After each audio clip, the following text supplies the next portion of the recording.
Welcome to the Michigan Man Podcast on Wolverine Sports Radio, a member of the V Sporto Network, and in partnership with SB Nation's Maize and Brew, for Wolverine fans from coast to coast. Go Blue and welcome to the show. I'm your host, Mike Fitzpatrick. Joining me on our game day segment this week to discuss a busy offseason for Michigan basketball is beat writer James Hawkins from the Detroit News. First, a few of my thoughts to get us rolling this week. Eric Bakich has baseball in their first College World Series since 1984. It's been a magical run so far, and each game is on ESPN this week, getting us a lot of exposure. On Saturday, we got by Texas Tech 5-3.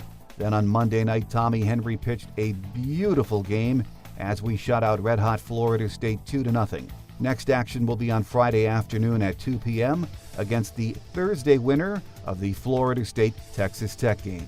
You never know when we're going to get back to the College World Series, so let's enjoy what has been a great run for Michigan baseball. Juwan Howard has been on the job for just a couple of weeks. He's assembled his staff and is on the road recruiting. My guest today says finding one or more players to fill the 3 scholarship openings for next season is job number 1, and that will not be easy because of the timing of the coaching change. Beat writer James Hawkins from the Detroit News joins me next here on the Michigan Man in partnership with SB Nation's Maize and Brew.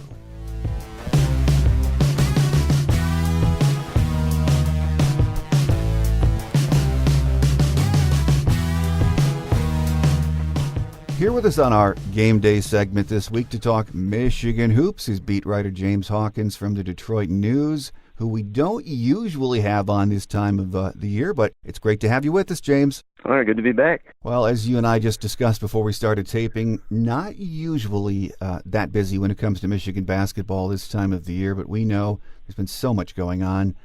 Job number 1 for Juwan Howard was putting his new staff together, James, and that's done now. I think the most interesting of the hires is Phil Martelli from St. Joseph's. He brings in years of experience as a head coach. He's 64 years old, but that experience as a head coach seems to be the key in why he was hired, wasn't it, James? Yeah, I think obviously with Juwan Howard, we know he has no previous head coaching experience. I mean, he had a short stint as a head coach in the Summer League with the Heat, and he also has been in the NBA the past 25 years, 19 years as a player and the past 6 seasons as an assistant with the Miami Heat.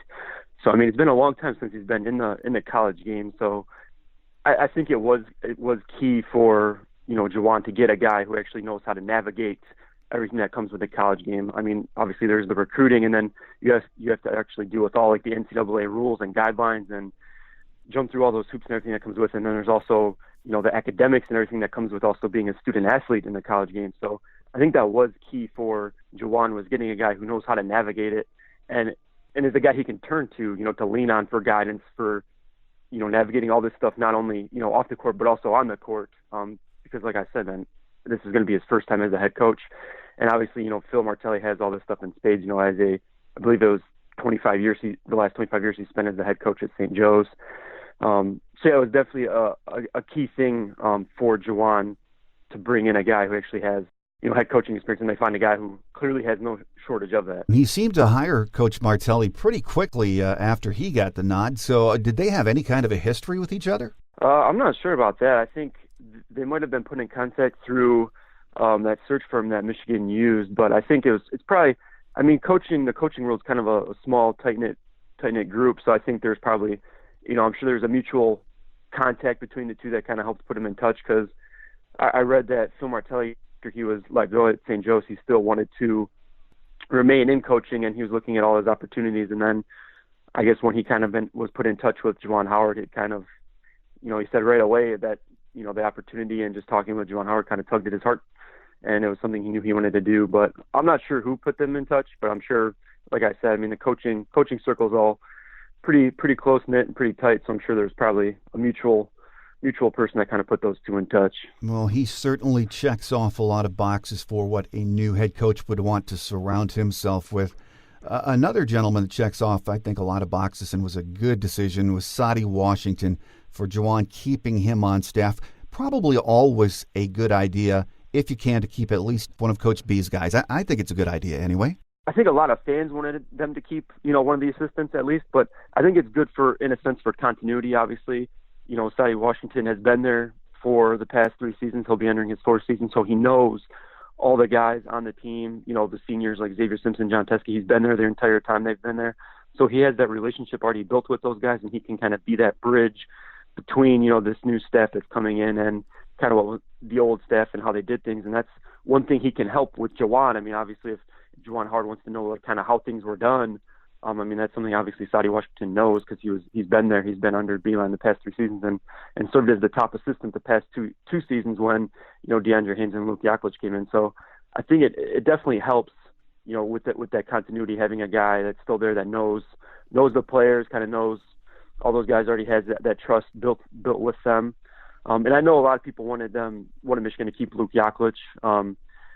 But I mean, I get why he kind of took the opportunity with Texas, because Juwan Howard was kind of the defensive mind with the Miami Heat. And I mean, the Miami Heat actually was like a top 10 defensive team in the NBA the last, 4 or 5 seasons when he was on that staff. So, I mean, I get that there could be, something with clashing with, philosophies maybe on the defensive end when he comes in. But I think when you just think about Juwan's background, I guess that kind of makes sense as to why Luke kind of left.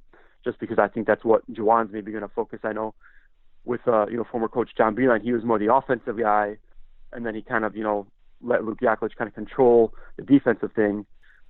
We could see something similar with Juwan Howard. We could see Juwan just maybe kind of control the defensive side, and then maybe have a guy like Phil Martelli or, one of the other assistants kind of maybe help, I guess be more hands-on with the offensive end. So that remains to be seen. But, yeah, I definitely think keeping at least one of Michigan's former assistants was also critical just in terms of the continuity. And I think, and with JaJuan Washington too, I mean, before he was at Michigan, he was at Oakland.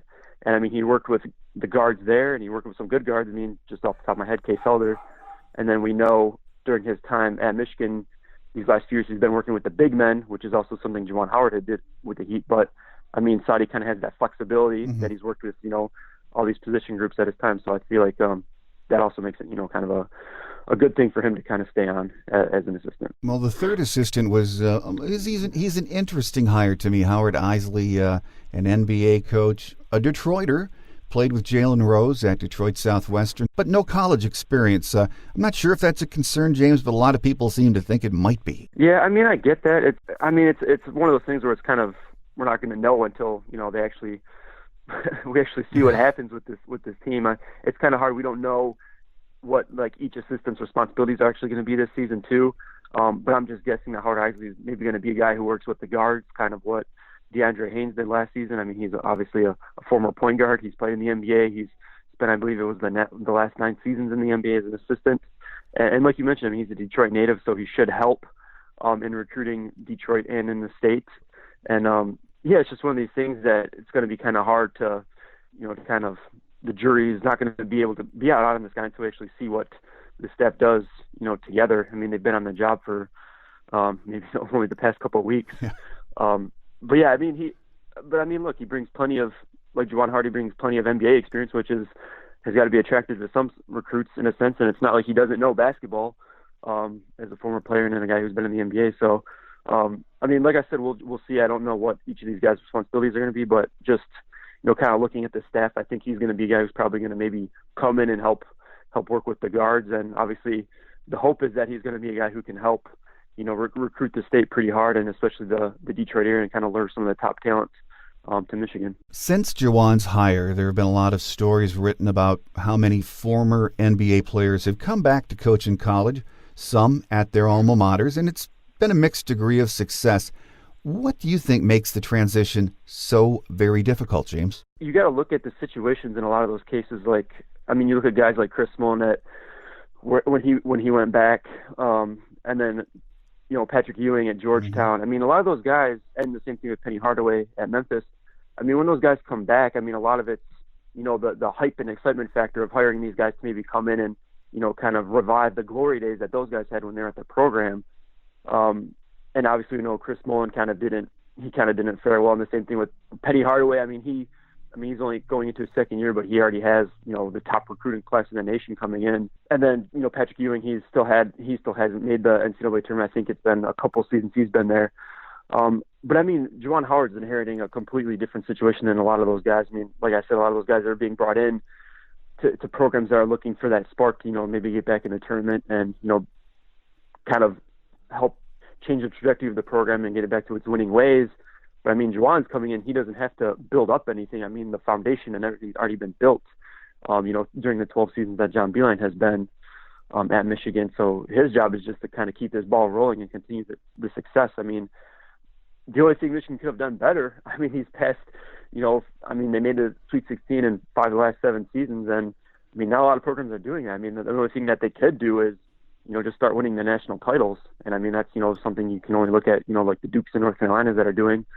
But I think just in terms of, I guess what makes that transition hard is just, I think a lot of it too is you could look at, I guess like the staffs those guys kind of had around them. Mm-hmm. But I think the situation is just kind of the biggest thing. It's kind of hard to, bring in a former, legend at that program and just expect, him to just kind of come in and change everything. I mean, because like I said, you have to, all those guys, who knows how familiar they were with recruiting, because we know that's the lifeblood of college. So, while they might be a big name, guys could just see what they do like with that team, and that's the big thing with Juwan Howard.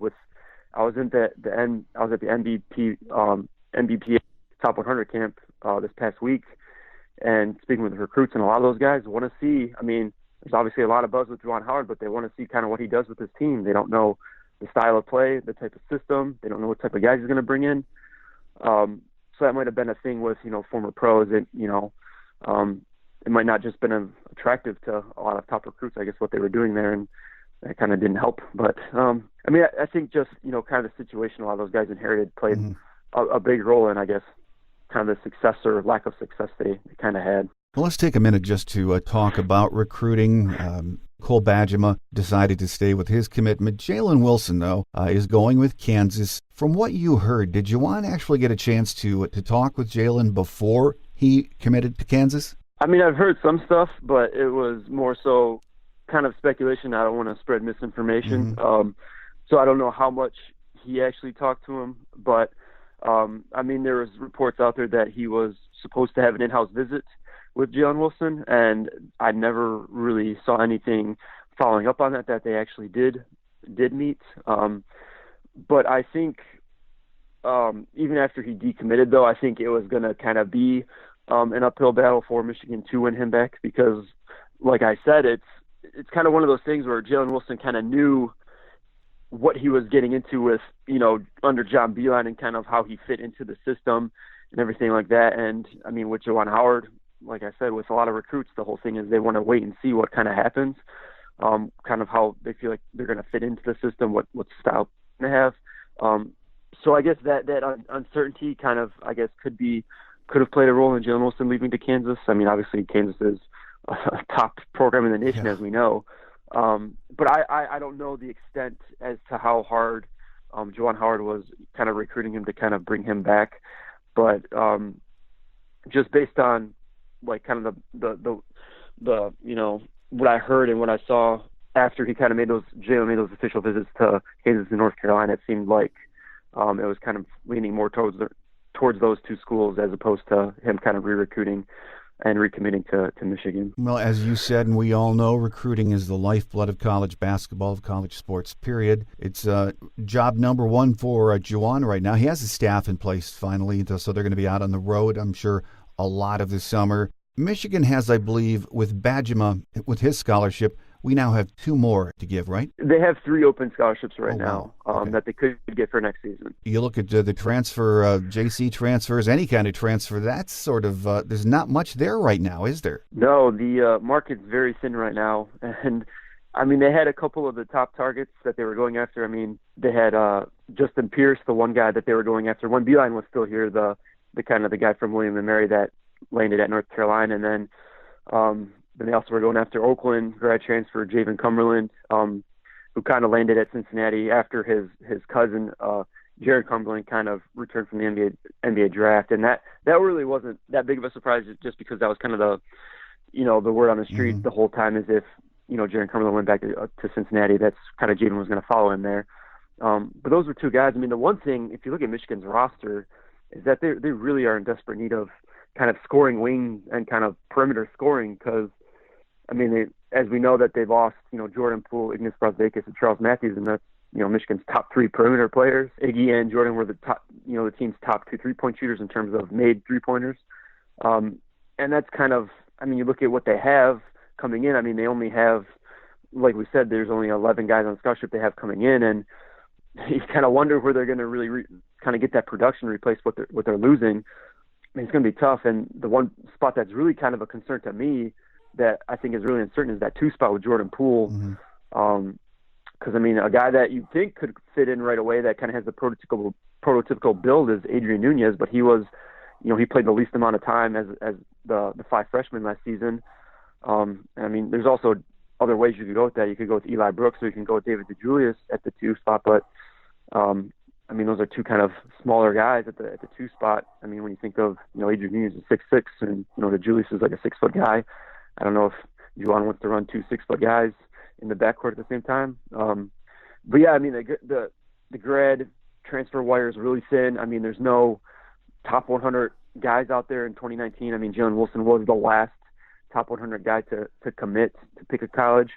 So it's really kind of a tough spot. I mean, just when John Beilein left, it wasn't ideal timing for Michigan at all. It was good timing for Beilein, but not for, the coaching search and the situation that Juwan kind of has to inherit. So I'm kind of trying to fill out these scholarships. But, I mean, I think they're going to try to scour the grad transfer market to maybe just get a guy or 2 to kind of fill in, to plug in. Because, I mean, just kind of going with 11 guys is going to be kind of tough. I mean, they can do it, but then it's one of those things where if injuries hit, man, it's really going to hurt your depth and kind of be putting a lot more on guys' plates. But I think, I mean, if the roster stays as it is right now, I think Michigan is just going to need, the 4 freshmen that kind of stayed and, that are going to be sophomores next season. They're going to need those guys to make huge jumps. I mean, I'm talking Colin Castleton, Brandon Johns, Adrian Nunez, and David DeJulius. I think you look at that group of guys, I think the jump that those guys make in their development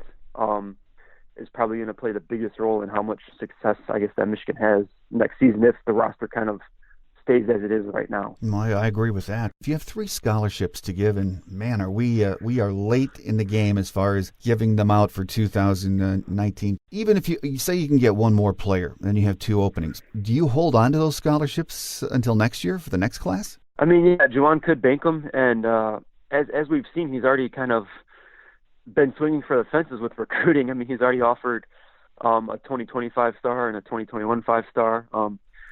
So it could be, yeah, he could just bank those and try to just like build up a larger class for next season to come in. But like I said, just the timing just kind of really didn't put Juwan Howard and them in a favorable spot. And obviously he had to get his staff in place. I think that was probably his first priority, is getting his guys around him, and I think that's going to be the biggest key for him. Obviously during his tenure is just having the kind of the staff he has around him. Will probably play one of the bigger roles in his success. But yeah, I just honestly don't know what they're going to do. We all know this time is ticking away and the season is fast approaching, but I honestly don't even know what grad transfers are left out there.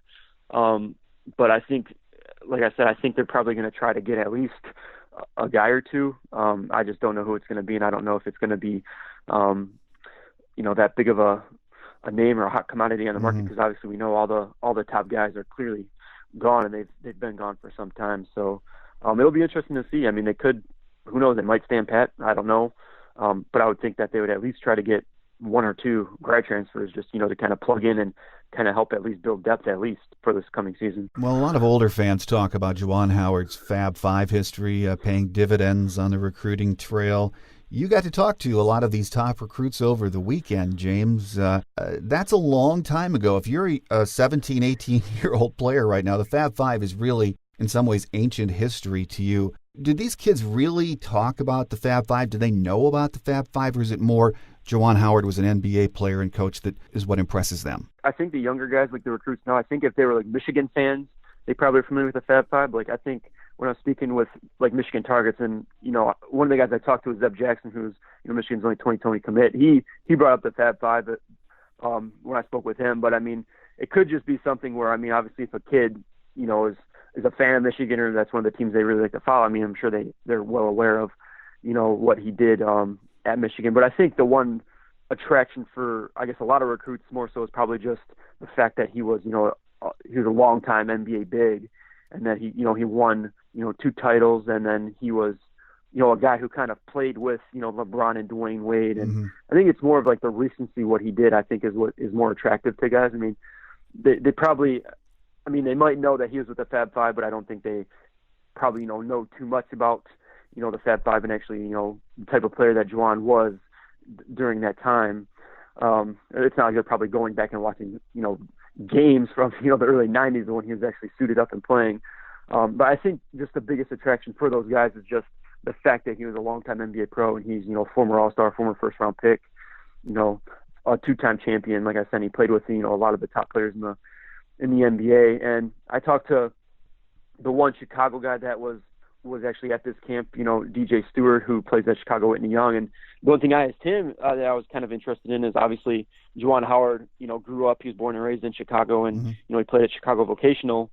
And I asked him, how much weight does his name still carry in the Chicago area? Because, that's one of the things when he got hired is people thought, okay, Juwan's going to kill it in the Chicago market because, he's a Chicago guy and he's kind of, a hoops legend there from his time.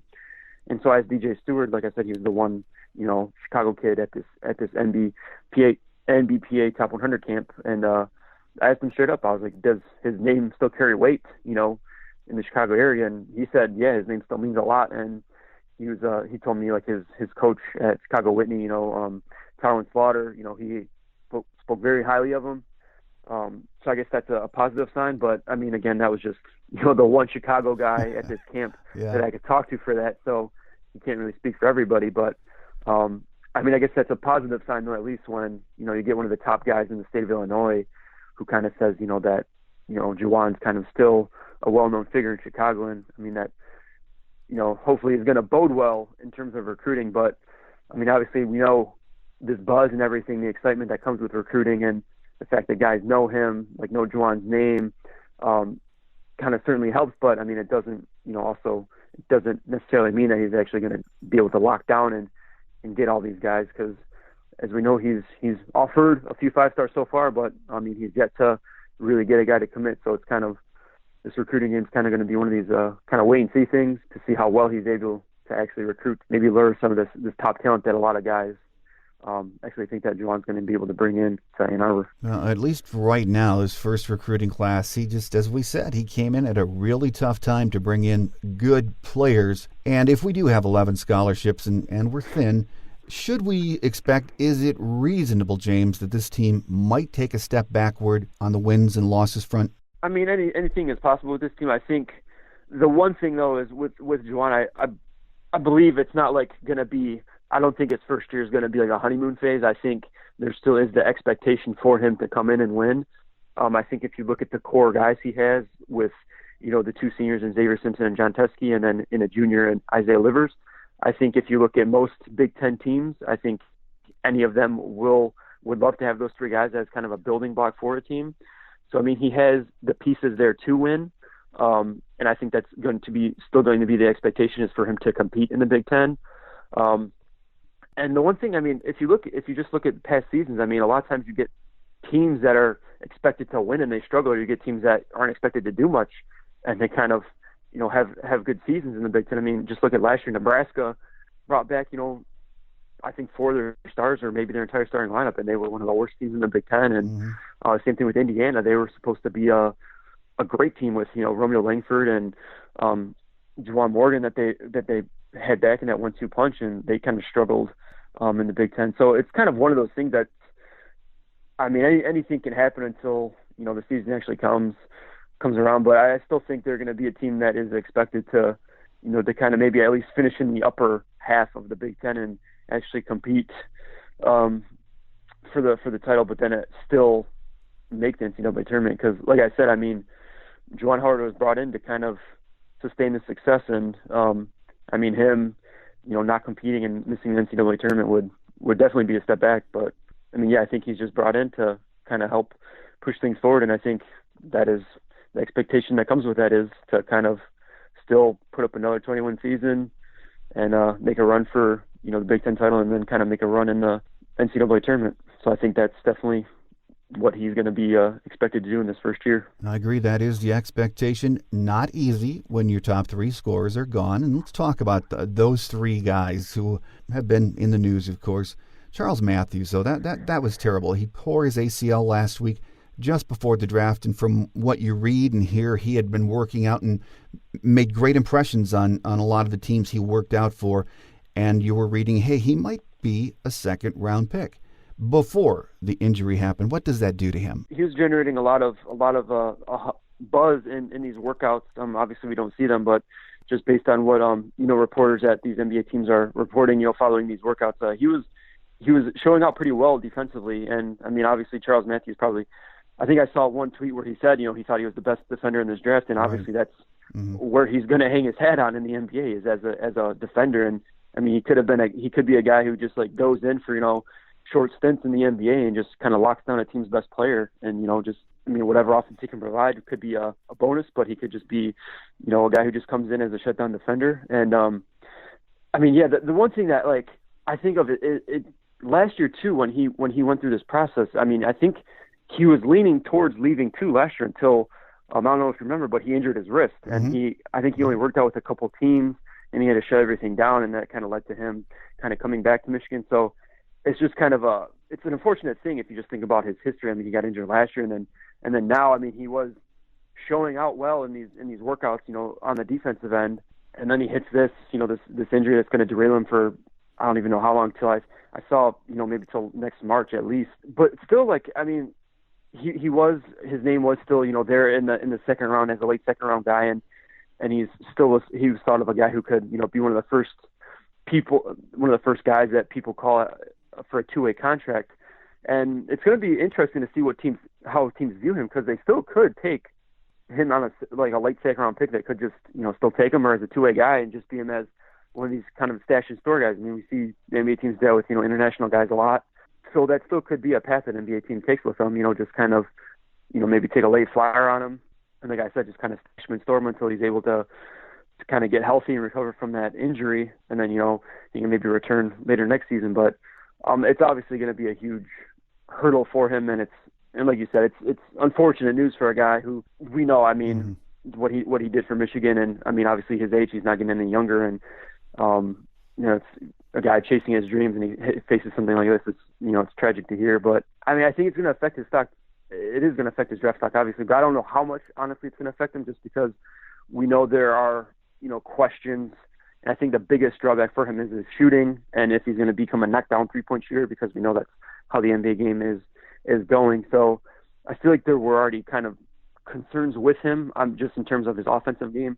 Obviously, this ACL injury, I just don't know how teams are going to view it, but I still think it may not affect teams from, like I said, maybe taking a late second-round pick and just kind of stashing and storing him away until he's able to kind of get healthy. From what you hear, have Iggy Brazdeikis and Jordan Poole done anything in recent weeks to improve their draft chances? Not really. I mean, the one thing I heard is from the NBA Combine, a lot of like the draft experts that were there, from what I understand, is like Ignas Brazdeikis really didn't have a great showing at the NBA Combine. And if you look at like ESPN's latest mock draft, he's not even listed in their two-round mock draft. He's nowhere to be seen. The same thing if you look at like NBA Draft Net, he's not even on there in the top 60 picks. The only guy that was listed in ESPN's latest mock draft was Jordan Poole as like a late second rounder. Yeah, I haven't heard anything that they are really improving their draft stock. But as we know, I mean, with the NBA, you just need one team to really like you, and that can change everything. As we know with DJ Wilson 2 years ago, I mean, he wasn't really generating a lot of buzz, or he was never expected to be that high of a pick, and then as we know, he went, I believe it was 17th to Milwaukee Bucks. So yeah, it's just one of those, they just have to kind of show out one of these workouts they have, and I mean, that could really just attract a team. But from what I've heard, I haven't really seen or heard anything that they've really boosted their draft stock to where they're really going to be like move up in terms of maybe being an early second round pick. I think if anything, they maybe have been trending the other way towards being a late second round draft picks, and I think that's kind of the area I end up seeing those guys get drafted, Jordan Poole and Iggy when the NBA draft comes around on Thursday. Well, we'll see what happens in the coming weeks and months with Michigan basketball, but with football coming up soon, it should be somewhat quiet on the basketball front for a while. When it does heat up in the fall, we'll be sure to get you back on, James. So enjoy the summer, and we look forward to having you back during the coming season, which isn't that far away. All right, sounds good. Thanks, Mike. Quick Hits is next as we wrap it up for another week here on The Michigan Man on Wolverine Sports Radio, a member of the V Sporto Network, and in partnership with SB Nation's Maize and Brew.